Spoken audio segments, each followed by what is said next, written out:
Hi friends, இன்றைக்கி cauliflower குழம்பு எப்படி வைக்கிறதுன்னு சொல்லிட்டு இந்த வீடியோ பார்க்கலாம். அதுக்கு வாஷ் பண்ணி வச்சுருக்கேன். சுடு தண்ணியில் மஞ்சத்தூள் போட்டு வச்சுருக்கேன். இப்போ நம்ம கட் பண்ணி ஒரு தடவை கழுவி வச்சுருக்க காலிஃப்ளவர் இதில் போட்டு வச்சிடலாம். அந்த புழுக்கள்லாம் சாகும். நல்லா க்ளீன் பண்ணி வச்சிடணும்.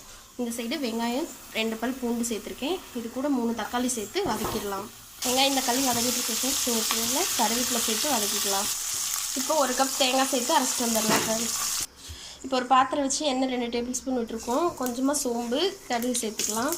இப்போ கருவேப்பிலை சேர்த்துக்கலாம். இப்போ காலிஃப்ளவரை சேர்த்துக்கலாம்.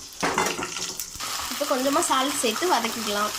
இப்போ நம்ம அரைச்சி வச்சுருக்க வெங்காயம் தக்காளி தேங்காய் பேஸ்ட்டு சேர்த்துக்கலாம். இப்போ சிக்கன் தூள், மல்லித்தூள், மிளகாத்தூள், குழம்புத்தூள் 3 சேர்த்து தண்ணி தேவையான அளவு சேர்த்து 10 நிமிஷம் காலிஃப்ளவர் வேகிற வரையும் மூடி வச்சிடலாம். காலிஃப்ளவர் குழம்பு சூப்பராக ரெடி ஆயிடுச்சு. இதே மாதிரி நீங்களும் ட்ரை பண்ணி பாருங்கள். இந்த வீடியோ பிடிச்சா லைக் பண்ணுங்கள், ஷேர் பண்ணுங்கள், கமெண்ட் பண்ணுங்கள். மறக்காமல் நம்ம சேனலை சப்ஸ்கிரைப் பண்ணுங்கள். அப்போ தான் நான் போகிற ஒவ்வொரு வீடியோவும் உங்களுக்கு நோட்டிஃபிகேஷனில் வரும். Bye friends.